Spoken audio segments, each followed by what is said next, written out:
Però, què és l'esperit? Com és? Quina funció compleix? L'esperit és allò que vitalitza el nostre cos físic. El nom no fa la cosa. Per alguns, l'esperit serà l'ànima, pels altres serà aquesta energia vital. L'essencial és que l'esperit, l'ànima o l'energia vital vitalitza el nostre cos i després perdura, i per nosaltres creiem que perdura eternament quan deixa de vitalitzar aquest cos físic. No obstant, quina relació hi ha entre l'esperit, l'ànima i la ment? Si ho mirem sota un punt de vista parapsicològic i, per supost, d'una forma totalment subjectiva, doncs podríem dir que actualment la parapsicologia actual li diu energia psi a lo que abans havia sigut l'ànima. La ment, de fet, la podríem definir una miqueta com el que mou el gran ordinador que és el cervell, però que és una cosa que està totalment a part. O sigui que la nostra ment seria més o menys com l'esperit del cervell. Malgrat les creences religioses respecte a l'existència d'una vida millor després de la mort, el cert és que l'ésser humà, en el moment que aquell fet es produeix fatalment, té por a morir. Per què? Tal vegada no va vers una vida millor? De fet, nosaltres som un recipient que conté una energia que es pot dir còsmica, natural, o sigui, depèn del grau en què pensem amb la nostra imaginació, no?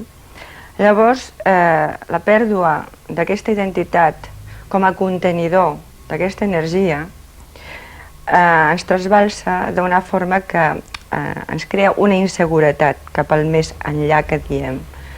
Però tant la mort com el més enllà són conceptes que ningú ens ha pogut explicar, ningú ha vingut d'en fora per dir-se, doncs passa això. Llavors, en concret, jo penso que la por a l'anomenat mort és la por a la pèrdua de la identitat. Les úniques persones que no tenen cap por a la mort són precisament les que han viscut una experiència excepcional de morir i que després d'haver fet un viatge al més enllà han tornat a aquest món amb la certesa que hi ha una altra forma de vida, una altra existència més enllà de la mort. Jo crec que sí, que hi ha vida després de la mort, perquè jo tinc una experiència que per mi és fabulosa. Jo vaig entrar clínicament mort a l'Hospital de Viladecans fa aproximadament uns 20 anys. L'electroencefalograma donava pla i em vaig veure completament mort, és a dir, vaig veure a sobre de mi mateix com si jo estigués al sostre, a baix hi havia els meus familiars, la Guàrdia Civil que prenia atestat perquè va ser un accident i bé, em vaig sentir automàticament aspirat per un túnel molt impressionant, negre, molt fort, amb una velocitat increïble, fins que vaig arribar a un gran espai molt il·luminat. Un espai brillant, on hi havia una sèrie de boletes que xocaven entre si, molt brillantes també, en diferents colors, i donaven una música metàl·lica sensacional que donava un plaer, un descans, un relax impressionant. La meva obsessió o la meva idea en aquells moments només eren que per allà tenia que trobar el meu pare. El meu pare va desaparèixer quan jo tenia 18 anys i em donava la impressió que el tenia que trobar per allà. Això és una experiència per mi increïble que em dona fe i asseguraria, evidentment, que hi ha vida després de la mort. A partir d'aquí no tinc pas cap mena de por a morir, no faré res per morir-me, però si em diuen que m'haig de morir, doncs tranquil·lament. Se m'han anat molts problemes que tenia a la vida, desitjos, coses, bueno, dic perquè haig de viure amb molta felicitat i sense cap importància si m'haig de morir. Realment havia mort? I si era mort, com va poder cessar tota activitat cerebral i cardíaca durant tant temps i tornar a viure malgrat tot. Hi ha una situació en la qual sembla que una persona realment estigui morta, quan no és així. És el que es denomina mort aparent, en la qual hi ha una detenció o una aturada momentània de les funcions cardiorespiratòries, o bé el batec cardíac és tan dèbil que pràcticament és imperceptible. Aquesta mort aparent pot donar-se en diverses circumstàncies, com és el cas d'intoxicats per barbitúrics, intoxicats per monòxid de carbó que es pot desprendre, per exemple, de les estufes mal enceses, també en casos d'ofegats, electrocutats i congelats. A vegades és difícil esbrinar si una persona està viva o morta, perquè inclús pot donar-se el cas de que l'electroencefalogram sigui pla durant 6 hores o inclús més, i després pot reemprendre's de nou l'activitat cerebral i altra vegada reaparèixer aquelles funcions vitals que momentàniament es havien aturat. Queda clar que s'han donat casos extraordinaris de morts clíniques de persones que han viatjat al més enllà i han tornat a viure.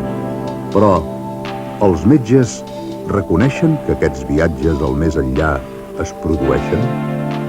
Cada vegada més hi ha nous testimonis i la ciència i la postura dels metges és d'acceptar aquests testimonis, en principi, com a coses objectives que són dignes de ser tingudes en compte i de ser valorades. És a dir, aquí tenim un cas d'un pacient de 30 i pico d'anys, operat de cor, que va fer 2 paros cardiorespiratoris al quiròfan. Fixeu-vos bé que dic paros cardiorespiratoris. Si hi ha un paro cardíac i hi ha una interrupció de la funció respiratòria, hi ha el que se'n diu una mort clínica, que s'acompanya, a més, de l'extinció de l'activitat cerebral.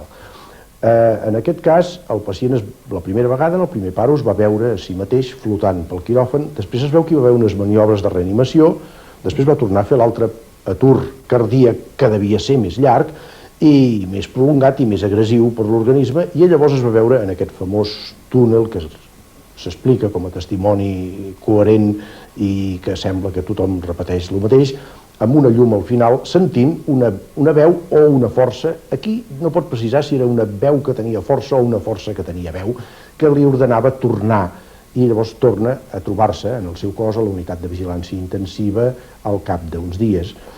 Esclar, això és una exploració d'un món interdimensional en un estat crític, però el que sembla que és determinant és que perquè el sistema nerviós es posi a funcionar amb aquesta peculiar interdimensionalitat hi ha d'haver una situació crítica de mort, en la qual, si s'exploressin els signes clínics de vida, es trobarien absents, i nosaltres parlaríem de que aquella persona ha desaparegut d'aquest món, i en realitat la seva consciència continua fent una exploració d'altres dimensions. En tots els hospitals del món, llocs com aquests, la Zubi, on hi ha les persones en greu estat i també els malalts en fase terminal, són temuts i odiats per tothom, perquè saben que precisament aquí pot començar el seu trànsit vers la mort.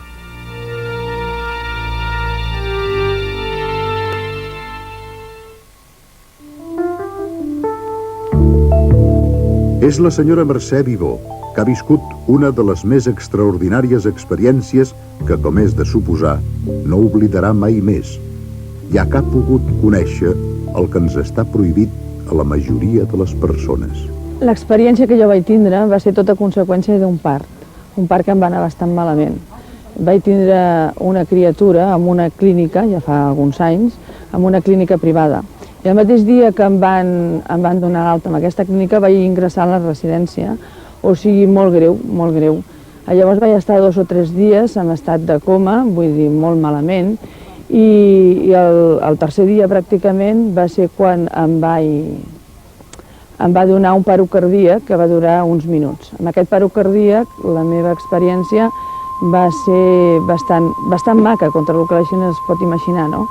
O sigui, jo resulta que estava completament, vaig tenir un atac d'urèmia, estava molt malament, m'havia primat molts quilos, i llavors em va succeir aquest paro cardíac. Abans d'això, penso que va ser abans d'això, em va passar tota la meva vida com si fos una pel·lícula, per davant des de les coses més importants, des del meu naixement fins que em tocava fins a aquelles hores. Llavors em vaig veure transportada amb un túnel preciós, un túnel molt maco, al fons que n'hi havia una llum immensa, una llum preciosa, molt clara, i jo anava completament estirada en aquell túnel, com si fos un túnel del temps, em vaig imaginar, i amb un sonido com si estigués aquell sonido ultrasònic, com si fos allò del metro o així. Quan vaig sortir d'aquest túnel, que m'atreia molt i vaig sortir a aquesta llum meravellosa, em vaig trobar com si estigués caminant entre núvols, pràcticament, i llavors, vull dir, vaig veure una porta molt maca, una porta tota bisselada, i en aquesta porta n'hi havia una manera preciosa també. Quan jo vaig anar per obrir la porta, des de dins una veu em va dir que no l'obrís, i llavors resulta que senzillament vaig visualitzar el que n'hi havia darrere, i el que n'hi havia darrere era un senyor molt maco que estava sentat com en una espècie de tro, però molt auster, molt senzill, i darrere d'aquest senyor, aquest senyor portava, una barba, i a més portava com una túnica. Se'm va representar a mi com si fos Jesús, jo que sé, una cosa similar. Llavors, a darrere estava una iaia meva i l'altra, les dues àvies que tenia, que ja eren mortes. Aquest senyor no em va deixar obrir la porta i em va dir que no l'obrís perquè pensava que, tindria altres coses més... El que volia dir-me és que no li interessava encara que hi sigués morta, per el que jo vaig entendre. I em va comentar que tenia una missió per mi i tal, i que esperava que jo, quan tornés a anar per aquella porta, si l'obrís estigués molta més família de la meva. Llavors jo em vaig sentir una mica com a desplaçada, em va donar un missatge, que aquell missatge, no sé si afortunada i desafortunadament en algun moment se m'ha succeït tota la meva vida el que em va dir, i llavors vaig tornar, diguéssim, una altra vegada baix. Llavors me vaig veure a dins de l'habitació on m'estava passant això, que estaven reanimant-me els metges, tenia un paro cardíac, deien que no n'hi havia res a fer, que estava morta, a més tenia una malaltia que era incurable pràcticament, tenia un síndrome que era impossible curar-me, i en aquell moment, anava cap als metges i els deia, no, si jo estic aquí, i els atravessava, va ser una sensació terrible, d'angoixa, de veure que no em feia ningú cas, no? Llavors em vaig dirigir cap a la porta i vaig veure ja el meu marit, que ja era plorant, i vaig anar per dir-li que estava viva, que jo estava allà, que no era aquell cos el meu, sinó que jo em veia, però jo a més caminava així com entre nebulós, o sigui, caminava com si flotés, no? I ho atravessava tot, les portes i tot, ho vaig passar francament malament. Llavors, clar, ho veia, a dalt no em volen, aquí tampoc, i me'n vaig anar cap a un racó de l'habitació, vaig anar pujant, i quan vaig arribar a dalt del techo pràcticament, em vaig posar en una posició així fatal, vaig anar baixant per la cantonada del techo, vaig per la cantonada de la paret, i llavors quan vaig arribar a baix, que diguéssim, les nalgues em van tocar a terra, vaig entrar una altra vegada dins del meu cos i van començar a dir que estava viva, que era miraculós, i francament me vaig trobar molt bé, llavors ja em vaig trobar perfectament, o sigui, dins de la malaltia, clar.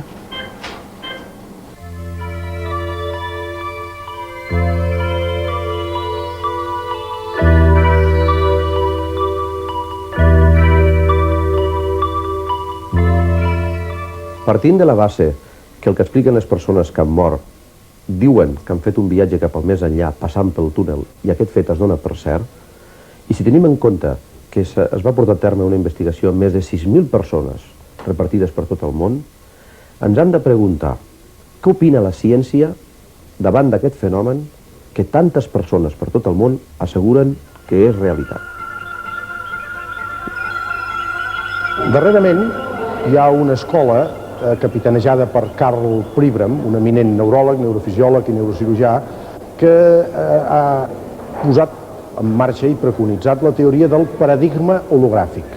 Paradigma és la situació d'informació a un determinat nivell i amb una determinada estructura, i hologràfic perquè la situació d'aquesta informació en el cervell, i sembla ser que hi participen les cèl·lules de tot l'organisme com a conjunt, no solament el cervell, i això és d'una lògica aplastant, està situat d'una forma tal que qualsevol grup de cèl·lules, o inclús una cèl·lula individualitzada, igual que en el suport de l'holograma, podria reproduir tota la informació només que més diluïda, el qual explicaria el perquè en situacions crítiques tot l'organisme té un llenguatge determinat per expressar aquesta situació de transició de vida a mort amb unes imatges concretes que es repeteixen, com el túnel i la llum, sempre amb unes característiques comparables.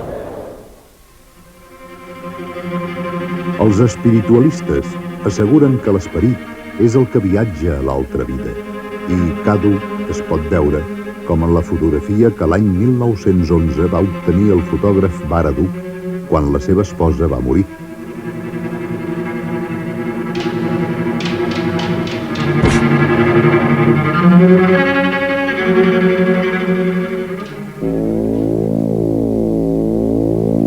Hi ha qui assegura que el pes de l'esperit és de 200 a 300 grams, que és el mateix que solen perdre els cossos dels morts instants després de l'òbit. Però cal preguntar-se per què perd pes un cadàver tot just després de morir.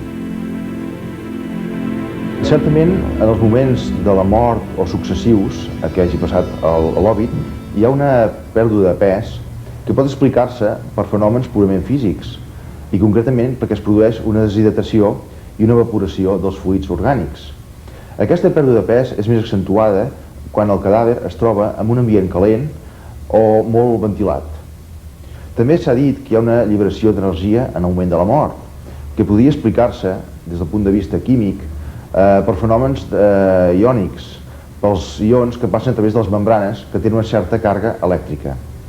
Això, sense perjudici d'altres formes d'energia que es puguin desprendre, que no serien mesurables des del punt de vista físico-químic i que per tant escaparien a l'experimentació.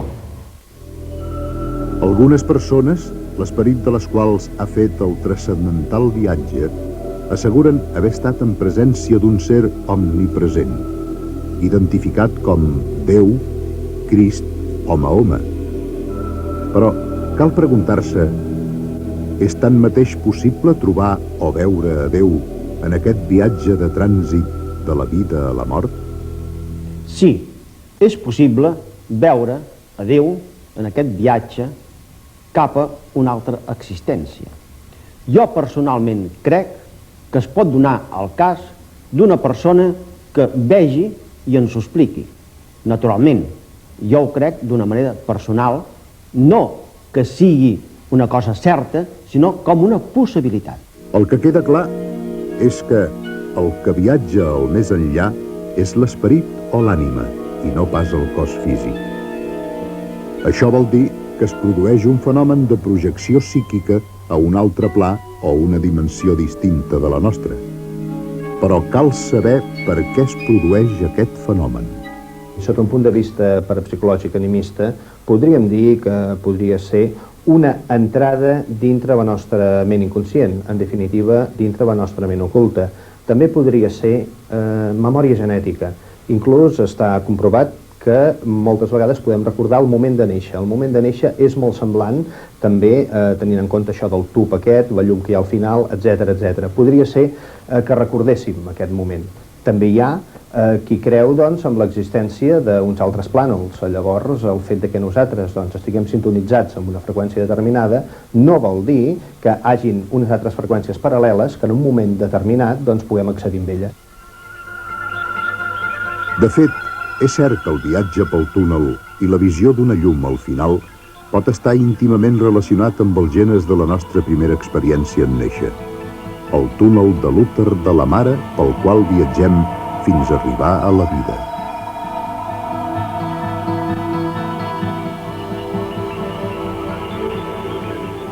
Independentment de les explicacions científiques, és article de fe en moltes religions, partint de les orientacions, l'existència de vida més enllà de la mort, a la qual va l'esperit un cop desencarnat del cos. Però, com és aquesta vida? Com és el més enllà? En el más allá o el astral está compuesto de 7 regiones. La primera es la infernal, digamos, donde pagamos los errores adrede que hemos hecho expresamente, el daño que hemos causado a los demás. La segunda es la de la deslealtad, donde hemos cometido errores indirectos. La tercera es la fase donde, sin darnos cuenta, sin saberlo, sin intención. La cuarta es la tibia, donde no hubo ni mal ni bien, sino una indiferencia. Por lo tanto, allí se vive sin horizonte ni sentido. Y luego ascendemos a la quinta región, que es donde tomamos conciencia de la labor positiva que hemos causado a los demás. Ascendiendo a la sexta, donde es un mundo feliz, un mundo de luz, de flores, de jardines, donde podemos permanecer el tiempo que quisiéramos. La séptima es la de los ángeles. No estamos aún preparados ni en momentos de poder ascender a ella. Es cregui o no amb la vida després de la mort i ja es tingui fe o no amb la religió, el cert és que de milers de casos de mort clínica que s'han produït al món, alguns d'ells, d'aquests que han tornat del més enllà, asseguren que han traspassat aquesta fascinant llum que hi ha a la fi del túnel i han descobert un univers ocult i energètic ple de llum. Aquest univers es pot il·lustrar amb uns fragments d'una pel·lícula anomenada Más allá de la muerte, que ara veureu, i que jo mateix vaig dirigir en 1986. Aquestes imatges intenten demostrar que, efectivament, hi ha vida més enllà de la mort.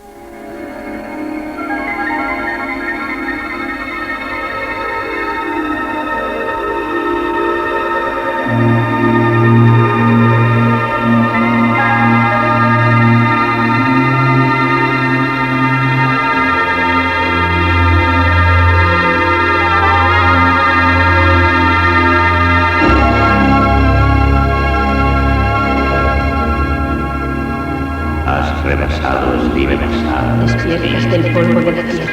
Has roto tus ataduras. La ciudad luminosa te aguarda. Has rebasado tus ataduras. Despiertas del polvo de la tierra. Has roto tus ataduras. La ciudad luminosa te aguarda. Has roto tus ataduras. Has rebasado el límite.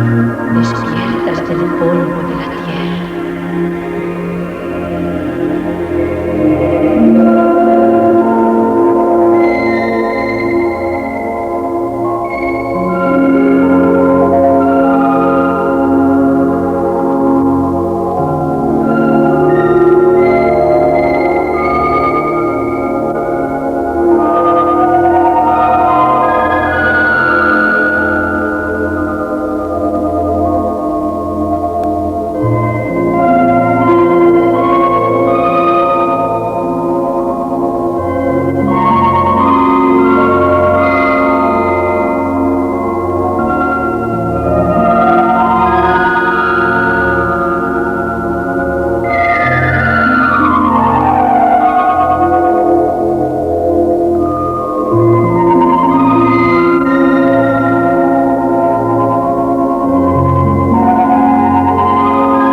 Nada muere, nada se crea, todo se transforma, porque todo es energía. Albert Einstein. Catalunya és màgica.